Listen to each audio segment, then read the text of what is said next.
እንኳን ለዐቢይ ጾም አምስተኛው ሳምንት ደብረ ዘይት በሰላም አደረሳችሁ። በስመ አብ ወወልድ ወመንፈስ ቅዱስ አሐዱ አምላክ። ደብረ ዘይት ትርጉሙ የወይራ መብቀያ፣ የወይራ ደን የተሸፈነ ተራራ ማለት ነው። ከኢየሩሳሌም በስተ ምስራቅ በሚገኝ ቦታ የሚገኝ ተራራ ሲሆን በመካከል የቄድሮን ሸለቆ ብቻ ነው ያለው። ከግርጌው ጌቴሰማኒ የተባለው የአትክልት ስፍራ ይገኛል። የጸሎተ ሐሙስ ማታ ጌታችን መድኃኒታችን ኢየሱስ ክርስቶስ የተያዘበትና በኋላም የእመቤታችን ቅድስት ድንግል ማርያም ቅዱስ ሥጋዋ ያረፈበት ወይም የድንግል መካነ መቃብር በዚህ ተራራ ግርጌ ይገኛል። ቤተ ፋጌና ቢታንያ በኮረብታው ጫፍና በምስራቅ ዳገታ ላይ ይገኛሉ። ይህ ተራራ በመጽሐፍ ቅዱስ የሚገኙ ብዙ ድርጊቶች የተደረጉበት ቦታ ነው። ጌታችን ስለ ቤተ መቅደሱ መፍረስ፣ ስለ ዓለም ፍጻሜና ስለ ዳግም ምጽአት በዚህ ተራራ ላይ በትንቢት መልክ ተናገረ። ማቴዎስ 24 ቁጥር 3። በዚሁ ተራራ ላይ ወደ ሰማይ አድረገ። ሉቃስ 24 ቁጥር 50። በዚሁ ተራራ ላይ ቀን በከተማና በገጠር ሲያስተምር ውሎ ሌሊት የሚያድርበት የኤሊዮን ዋሻ ይገኛል። በኋለኛው ምጽአቱ በዚሁ ቦታ እንደሚገለጥ ትንቢት ተነግሯል። ዘካርያስ 14 ከቁጥር 3 እስከ 5። የዐቢይ ጾም እኩሌታ ላይ ያለው ሰንበት በዚህ ተራራ ተጠርቷል። ይህንን ዕለት የቤተ ክርስቲያናችን ሊቅ ቅዱስ ያሬድ የዳግም ምጽአት አድርጎ መዝሙሩን ጽፏል። በዚህ ተራራ ላይ እርሱም በደብረ ዘይትም ተቀምጦ ሳለ ደቀ መዛሙርቱ ለብቻቸው ወደ እርሱ ቀርበው ንገረን፣ ይህ መቼ ይሆናል? የመምጣትህንና የዓለም መጨረሻ ምልክቱስ ምንድን ነው? አሉት። ማቴዎስ 24 ቁጥር 3 ተብሎ እንደተጻፈው ለደቀ መዛሙርቱ የዳግም ምጽአቱን፣ የዓለም ፍጻሜ፣ የትንሣኤ ሙታንን ትምህርት በሰፊው ስላስተማረ በዓሉ በተራራው ስም ተሰይሟል። የደቀ መዛሙርቱ ጥያቄ። ከዕለታት አንድ ቀን ደቀ መዛሙርቱ የቤተ መቅደሱን ስነ ሕንፃ በትኩረት እያንዳንዱን ነገር በመመልከት አደነቁ። ጠዋት በጸሎት ጊዜ ጸሎታቸውን አድርሰው ሲጨርሱ የጧት ፀሐይ አርፎበት ያሸበረቀውን ቤተ መቅደስ ውበቱን አስተውለው ምን ጥበበኛ እንዳሰራው እየተነጋገሩ ጌታችንም አብሮ እንዲያደንቅ ሲጠብቁ አስደንጋጭ ነገር ተናገረ። ያ የሚያደንቁት ቤተ መቅደሱ እንደሚፈርስ አያይዞም ከሞት በኋላ ተነስቶ እንደሚያደርግና ነገር ግን ዓለምን ለማሳለፍ ዳግም እንደሚመጣ ወደፊት የሚሆኑ ምስጢራትንና በቤተ መቅደሱና በሕዝቡ ላይ ይደርስ ያለውን በትንሹ ጠቆማቸው።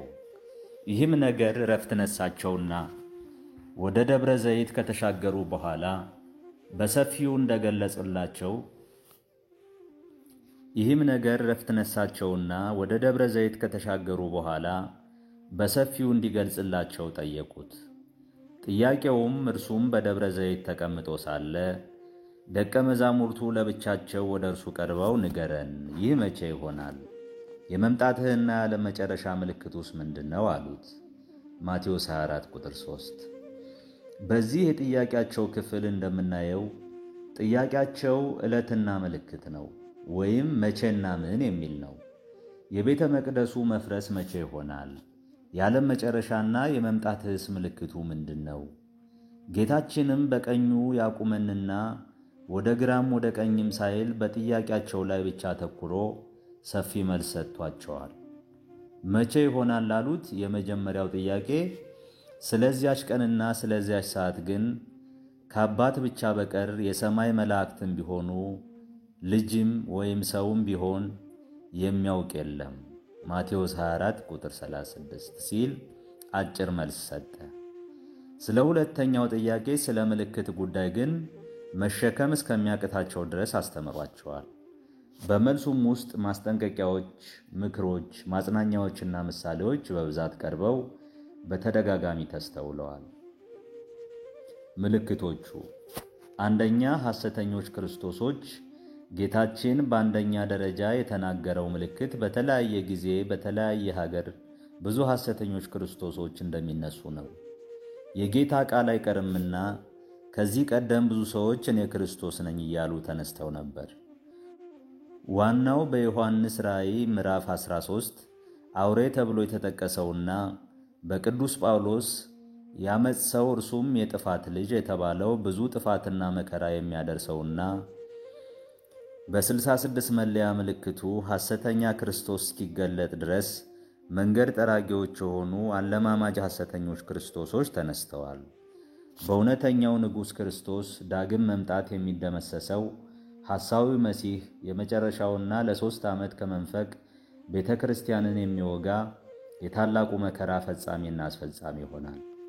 ለዚህ ነው መድኃኒታችን እስኪመጣ ድረስ እንዳንሰናከል አስቀድሞ ብዙዎች እኔ ክርስቶስ ነኝ እያሉ በስሜ ይመጣሉና ብዙዎችንም ያስታሉ። በዚያን ጊዜ ማንም እነሆ ክርስቶስ ከዚህ አለ ወይም ከዚህ አለ ቢላችሁ አትመኑ ሲል ያስጠነቀቀው።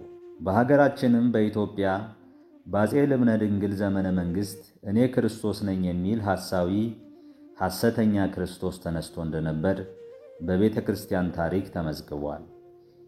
ይህ በሀገራችን ተነስቶ የነበረው ሐሳዊው ክርስቶስ ልክ እንደ እውነተኛው ክርስቶስ 12 ሐዋርያት፣ 72 አርድእትና 36 ቅዱሳት አንስት አስከትሎ እኔ ክርስቶስ ነኝ እያለ ሲንቀሳቀስ ንጉሡ አስቀርበው አንተ ማነህ ቢሉት በድፍረት እኔ ክርስቶስ ነኝ አላቸው።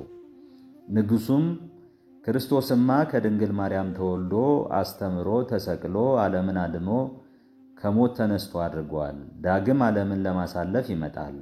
አንተ ግን ማነህ ቢሉት አዎ ትክክል ነው፣ ከዚህ ቀደም ከቤተ እስራኤል ከምትሆን ከድንግል ማርያም ተወልጄ አስተምሬ ተሰቅዬ ሙቼ ተነስቼ አድርጌ ነበር። አሁን ደግሞ ጥቁሮች አፍሪካውያን ባይተዋር አደረገን እንዳይሉኝ ከእናቴ ከድንግል መርዓተ ወንጌል ለጥቁሮቹ ዳግም ተወልጄ ነው አላቸው። ንጉሡም ሰይጣን በሰው እያደረ እንዴት ይጫወታል ብለው በሰይፍ አስቀጡት። ተከታዮቹም ተበተኑ ይባላል። ሁለተኛ፣ ጦርነት ድሮም ነበረ። የዚህ ዘመን ጦርነት ግን የበዛና በብዙ ሀገራት የሚካሄድ ነው። የድሮ ጦርነት ሴቶችን፣ አቅመ ደካሞችን፣ ሽማግሌዎችንና ሕፃናትን ለእልቂት የሚያጋልጥ ነበር። የዘመናችን ጦርነት ግን ማንንም የማይለይ፣ ለማንም የማይራራ፣ ሁሉን የሚደፈጥጥ፣ የሁሉን ደም የሚያፈስ፣ አሰቃቂነቱ ከመግለጫ ቋንቋ በላይ ሆኖ ይታያል። ይህንንም ጌታችን የዳግም ምጽአቱን ምልክት ለጠየቁት ለደቀ መዛሙርቱ ሁለተኛ ምልክት አድርጎ ጦርንም የጦርንም ወሬ ትሰሙ ዘንድ አላችሁ፣ ይህ ሊሆን ግድ ነውና ተጠበቁ፣ አትደንግጡ፣ ዳሩ ግን መጨረሻው ገና ነው፣ ሕዝብ በሕዝብ ላይ መንግሥትም በመንግሥት ላይ ይነሳልና ሲል ተናግሯል። ሦስተኛ፣ ረሃብ። የረሃብ ወሬ ወደ ሌላ ሀገር መሄድ ሳያስፈልገን በገዛ ሀገራችን የምናየው የምንዳስሰው ያለው ለመርዳት የሌለው ለጸሎት የሚሮጥባት ሀገራችን ኢትዮጵያ አለች። ይህም አይነት በጥልና በተንኮል በጭካኔ ሰዎች የሚፈጥሩት ችግር የምጽአት ሦስተኛ ምልክት ሆኖ በጌታችን ለደቀ መዝሙራት ተነግሯል። ረሃብም ቸነፈርም በልዩ ልዩ ስፍራ ይሆናል ማቴዎስ 24 ቁጥር 7 ተብሎ እንደተጻፈ። አራተኛ፣ የምድር መንቀጥቀጥ። የመሬት መንቀጥቀጥ ባለፉት ዓመታት በርካታ ጉዳት በተለያዩ ሀገሮች እንዳደረሰ የሚዘነጋ አይደለም። በ1999 ጀምሮ እስከ ዛሬ በተለያዩ ሀገሮች በተለያየ ጊዜ የብዙዎቹን ሕይወት የቀጠፈ አያሌዎችን ቤት ንብረት አልባ ያደረገ የመሬት መንቀጥቀጥ ተከስቷል። በሀገራችንም በቅርቡ በሬክተር ስኬል 5.8 የሚገመት የመሬት መንቀጥቀጥ በመሃል ሀገር አዲስ አበባ፣ በፈንታሌ፣ በአዋሽ፣ በአፋር ክልል ተከስቷል። በአንዳንድ ከተሞችም የንብረት ውድመትና የሰው ሕይወት ላይ ጉዳት አስከትሏል።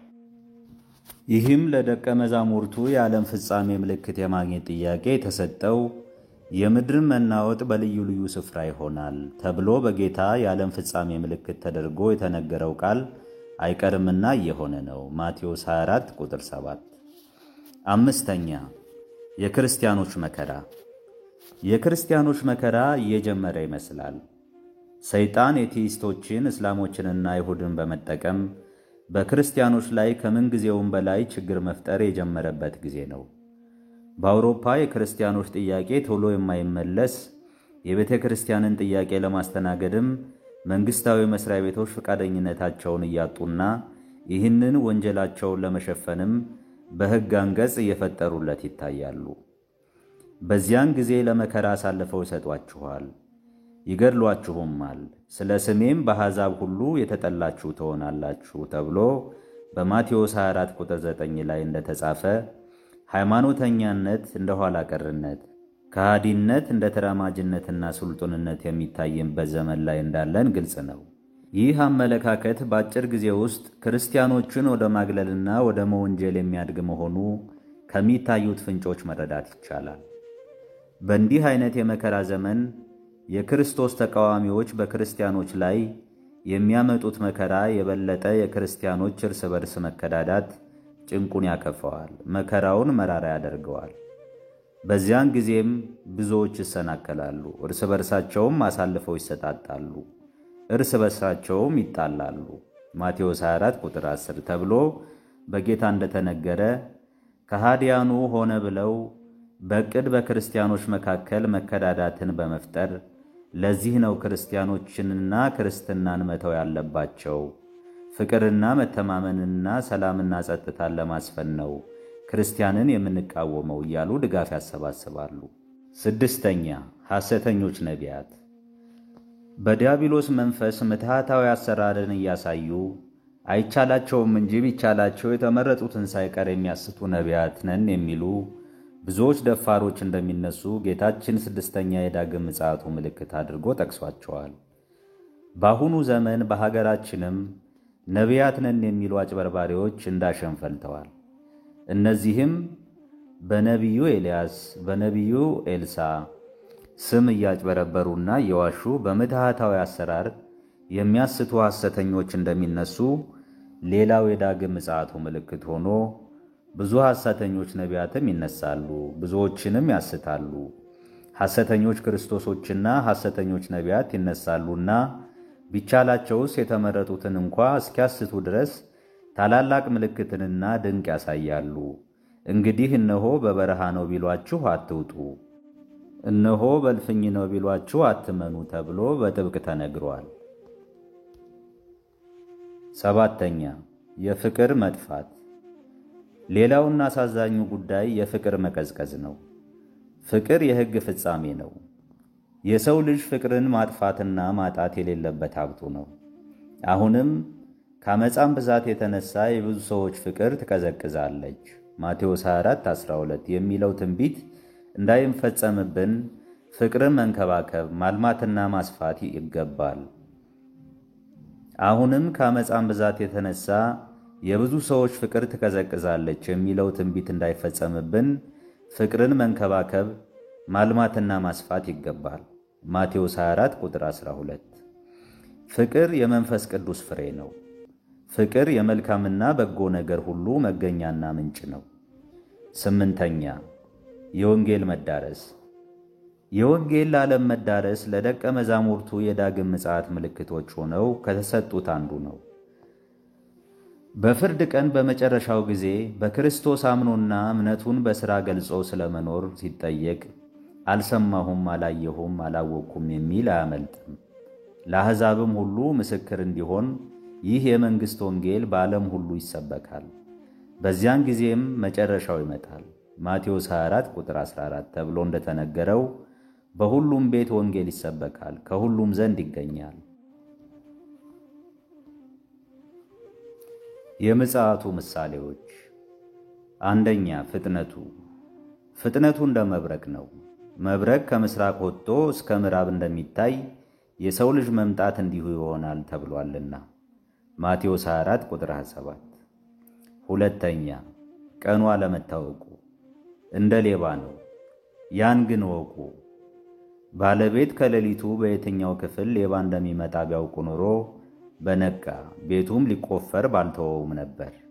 የሰው ልጅም በማታስቡበት ሰዓት ይመጣል። ለታሪካዊ ማስገንዘቢያ የኖህ ዘመንም እንደዚሁ ባልታሰበ ሰዓት እንደሚመጣ ማስገንዘቢያ ሆኖ በጌታችን ቀርቧል። ወቅታዊ መልእክቱ ተጠንቀቁ፣ ማንም እንዳያሳስታችሁ ተጠንቀቁ፣ ንቁ፣ ጌታችሁ በምን ሰዓት እንደሚመጣ አታውቁምና እንግዲህ ንቁ፣ ተማሩ፣ እወቁ። እንዲሁ እናንተ ደግሞ ይህን ሁሉ ከላይ የተናገርናቸውን መልእክቶች ሁሉ ስታዩ በደጅ እንደቀረበ እወቁ። አትደንግጡ፣ ይህ ሊሆን ግድ ነውና። ተጠበቁ፣ አትደንግጡ፣ ትጉና ጸልዩ። ነገር ግን ሽሽታችሁ በክረምት ወይም በሰንበት እንዳይሆን ጸልዩ፣ ተዘጋጅታችሁ ኑሩ። ስለዚህ እናንተ ደግሞ ተዘጋጅታችሁ ኑሩ፣ የሰው ልጅ በማታስቡበት ሰዓት ይመጣልና። ጽኑ፣ እስከ መጨረሻው የሚጸና ግን እርሱ ይድናል።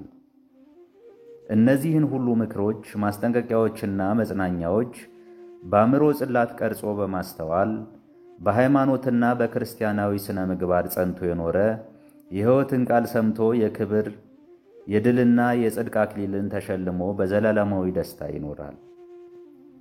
ሦስተኛ፣ የሰው ዘር የጋራ ልደትና እድገት። ከዚህ ሁሉ በኋላ በእግዚአብሔር ዘንድ ቀነ ቀጠሮ የተያዘላት ዓለም ወደ ፍጻሜዋ ታመራለች። ጣዕሟ ለዛዋ ሁሉ ይሟጠጣል። ፍጻሜ ዓለም ይሆናል። ምድር ከመሠረቷ ትናጋለች።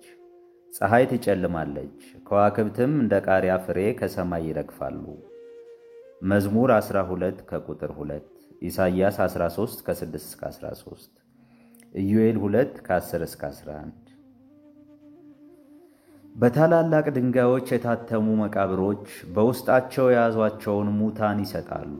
የሙታን ሥጋ ከረጅም የእንቅልፍ ዓለም ይባንንና ሁሉም በአንድ ቀን ከመቃብር ተወልደው በአንድ ቀን አድገው ወደ ፍርድ አደባባይ ይሰበሰባሉ። ታላቁ ዘንዶ ለብዙዎቹ ስህተት ምክንያት የሆነው ዲያብሎስ ከነሰራዊቱ ለዘላለም በማይፈታ በእሳት ሰንሰለት ታስሮ ወደ ገሃነመ እሳት ይጣላል። ፊተኞቹ ሰማይና ምድር ከፍጡራን ፊት እንደ ወረቀት ተጠቅልለው ያልፋሉ። ስፍራም አይገኝላቸውም፣ ለዘላለምም ያልፋሉ። ኢሳይያስ 13 ከ6-13። በበጉ ደም የተዋጁና ሃይማኖታቸውን የጠበቁ ታማኝ የክርስቶስ ልጆች ገናናውንና ታላቁን አምላክ ኢየሱስ ክርስቶስን ሊቀበሉ በታላቅ ክብር በደመና ወደ ሰማይ ይነጠቃሉ። የአብ ልጅ የድንግል ማርያም ልጅ የባሕርይ አምላክ ኢየሱስ ክርስቶስም በታላቅና እጅግ አስፈሪ በሆነ መለኮታዊ ግርማ የብዙ በሚሆን እልፍ አእላፋት ቅዱሳን መላእክት ታጅቦ ይመጣል። ዘካርያስ 14 ቁጥር 6፣ ማቴዎስ 25 ቁጥር 31። በዚያን ጊዜ በፊቱ ችሎ የሚቆም ማን ይሆን? ኢዩኤል 2 ቁጥር 11። አመጣጡም እንደቀደመው ከሐና ወደ ቀያፋ ከዚያም ወደ ጲላጦስ አደባባይ ያንገላቱ ሲወስዱት ዝም እንዳለ በዚሁ አይነት አመጣጥ አይደለም። የሚመጣው በሚያስፈራና በሚያስደነግጥ መለኮታዊ ግርማና ክብር ነው። መዝሙር 49 ቁጥር 2። መጥቶም ዝም አይልም፣ እሳት በፊቱ ይነዳል። ኃጣንን ከፊቱ ጠራርጎ ወደ ገሃነመ እሳት የሚጨምር ጥቅል አውሎ ንፋስም አለ። ማቴዎስ 24 ቁጥር 30፣ ራእይ 1 ቁጥር 7። እረኛ በጎቹን ከፍየሎቹ እንደሚለይ ጻድቃንም በቀኙ ኃጣንም በግራው ለይቶ ያቆማቸዋል። በቀኙ ያሉትን እናንተ የአባቴ ብሩካን ወደ እኔ ኑ፣ ወደ አባታችሁ መንግሥተ ሰማያት ግቡ ብሎ ለዘላለም ሕይወት ይጠራቸዋል። በግራው ያሉትን ደግሞ እጅግ በሚያስፈራና በሚያስደነግጥ የቁጣ ቃል እናንተ ርጉማን ለሰይጣንና ለመላእክቱ ወደ ተዘጋጀው ወደ ዘላለም እሳት ከኔ ሂዱ ይላቸዋል። ኢየሩሳሌም ሰማያዊት ለባሏ እንደተሸለመች ሙሽራ ተዘጋጅታ ከእግዚአብሔር ዘንድ ተወርዳለች ማለት ለምእመናን ትሰጣለች። ምእመናንም ርስተ መንግሥተ ሰማያትን ይወርሳሉ። ብርሃንን ለብሰው ብርሃንን ተጎናጽፈው ለዘላለም በደስታ ይኖራሉ። ማቴዎስ 25 ከ31-46፣ ራእይ 21 ከ1-2። ኦርቶዶክሳውያን፣ ነቢዩ ኤርምያስ እግዚአብሔር እንዲህ ይላል፣ በመንገድ ላይ ቁሙ ተመልከቱም፣ የቀደመችውንም መንገድ ጠይቁ፣ መልካሚቱ መንገድ ወዴት እንደሆነች እወቁ። በእርሷም ላይ ሂዱ፣ ለነፍሳችሁም ዕረፍት ታገኛላችሁ። ትንቢተ ኤርምያስ ምዕራፍ 6 ቁጥር 16 በማለት እንደተናገረው በቀደመችው በመልካሚቱ የሕይወትና የጽድቅ መንገድ በቅድስት ኦርቶዶክሳዊ ተዋሕዶ እምነታችን እስከ መጨረሻው ድረስ ጸንተን ልንኖር ይገባል። ደብረ ዘይት እንግዲህ ተጽፎና ተተርጉሞ የማያልቅ ሰፊ ጥልቅና ምጡቅ ትምህርትን የያዘ በዓል ነው። በደቀ መዛሙርቱ 2 ጥያቄዎች ብቻ ተነስቶ ያስተማረው የዕለተ ምጽአቱ ነገር በአጭር ጽሑፍ የሚካተት ስላልሆነ በሀገር ቤት የታላቋ ኦርቶዶክሳውያን ተዋሕዶ ቤተ ክርስቲያን ተከታዮች ኦርቶዶክሳውያን ይህንን በዓል በየዓመቱ እንዴት እንደሚዘክሩት በማሳየት እናቆየዋለን። በገጠሪቱ ኢትዮጵያ ይህ በዓል በሀብታሙም በድሃውም በትልቁም በትንሹም ዘንድ በበጎ ሥራ በክርስቲያናዊ ሥነ ምግባር ተከብሮና ታስቦ ይውላል። ሕዝበ ክርስቲያኑ ያለውም የሌለውም ቤት ያፈራውን ምግብ ይዞ ወደ ቤተ ክርስቲያን ይመጣና ከመንፈሳዊ አገልግሎት በኋላ አስቀድሞ ድሆችን በመጎብኘት በመመገብና በማጽናናት ከድሆች የተረፈውን እርስ በርስ በመገባበዝ የተጣላ በማስታረቅ በቅጽረ ቤተ ክርስቲያን ከዋርካውና ከጽዱ ስር አርፎ ይውላል። ክርስቲያኑ ሕዝብ ይህንን የሚያደርግበትን ምክንያትም ሲገልጽ ዓለምን ለማሳለፍ ጌታችን የሚመጣ በዚህ ዕለት ስለሆነ ሲመጣም እንዲህ ያለ ደግ ሥራ የሠሩትን ተርቤ አብልታችሁኛልና፣ ተጠምቼ አጠጥታችሁኛልና፣ እንግዳ ሁኜ ተቀብላችኋኛልና፣ ታርዤ አልብሳችሁኛልና፣ ታምሜ ጠይቃችሁኛልና፣ ታስሬ ወደ እኔ መጥታችኋልና፣ እናንተ የአባቴ ብሩካን ኑ፣ ዓለም ከተፈጠረበት ጊዜ ጀምሮ የተዘጋጀላችሁን መንግሥት ውረሱ ብሎ መንግሥቱን እንዲያወርሰን ነው ይላሉ። ምዕመናኑ ለምን ይህን እንደሚያደርጉ ሲጠየቁ የሚሰጡት ሁለተኛው መልስ ደግሞ የሞቱት ነፍሳት በዚህ ዕለት ይሰባሰባሉ ወይም ይመጣሉ፣ ዘመዳቸው የሆነ ጥሬ ወይም እንጀራ ወደ ቤተ ክርስቲያን ወስዶ ለነዳያን የሰጠ እንደሆነ ደስ ይላቸዋል። የሞተ ዘመድ ያለው አንድ ሰው በደብረ ዘይት ዕለት ጥሬ ወይም እንጀራ ወደ ቤተ ክርስቲያን አምጥቶ ካልመጸወተ የዘመዱ ነፍስ መታ የነስ ዘመዶች አልቀዋል ብላ አዝና ትመለሳለች ይላሉ። ሚስጥሩ ከላይኛው አይርቅም። ይህ ደብረ ዘይት ወይም 5ኛው የአብይ ጾም ሰንበት ሌሎች ስያሜዎችም አሉት። በተጨማሪ ዳግም ምጽአት፣ የፍርድ ቀን፣ የጌታ ቀን፣ ህልቀተ ወይም ህልፈተ ዓለም፣ ዕለተ ፍዳ፣ ዕለተ ደይን፣ ዳግመኛ ልደት፣ ትንሣኤ ዘጉባኤ በመባል በመጽሐፍ ቅዱስና በቅዱስ ያሬድ ድርሰቶች ይጠራል። የእግዚአብሔር ጥሪ ሁሉም የአዳም ዘር መንግሥቱ እንዲወርስ ቢሆንም የሰይጣንን ወጥመድና አሽክላ ሁሉ አልፈው በሐሰተኞች ክርስቶሶችና በሐሰተኞች ነቢያት ምትሃታዊ ታምራት ሳይሳቡና ሳይሰናከሉ እስከ መጨረሻው ጸንተው በዚያ በዳግመኛ ልደት እና የመጨረሻ የዋጋ ቀን በጌታቸው ቀኝ የሚቆሙ የታደሉ ናቸው። እንግዲህ እኛን በቀኙ ያቁመን ዘንድ የአባቴ ብሩካን ኑ ወደ ጌታችሁ ደስታ ግቡ የሚለውን የሕይወት ቃሉንም ያሰማን ዘንድ የእግዚአብሔር ቅዱስ ፍቃድ ይሁንልን። ስለ እናቱ ቅድስት ድንግል ማርያም እመቤታችን ብሎ ልጇ መድኃኔ ዓለም በዚያ በሚያስፈራ ቀን ይራራልን። በዕለተ ዓርብ የፈሰሰው ክቡር ደሙ ከትንሣኤ ዘጉባኤ ክብር የሚለየንን ነውራችንን ይሸፍንልን። አሜን። በዚህ ዝግጅት ደብረ ዘይት በመባል የሚከበረውን የአብይ ጾም 5ኛ ሳምንት ልዩ መርሃ ግብር አዘጋጅተን በዚሁ አጠናቀናል። አነሳስቶ ላስጀመረን አስጀምሮ ላስፈጸመን ለልዑል እግዚአብሔር ክብር ምስጋና ይግባው። አሜን። ውድ የባህራ ሚዲያ ቤተሰቦች ዝግጅቶቻችን ለበርካታ የተዋሕዶ ልጆች ተደራሽ እንዲሆን ቻናላችን ሰብስክራይብ በማድረግና የደወል ምልክቱን በመጫን እንዲሁም ቪዲዮዎቻችን ላይክ፣ ኮሜንትና ሼር በማድረግ ቻናሉን ታሳድጉ በአክብሮት እንጠይቃችኋለን። እናመሰግናለን።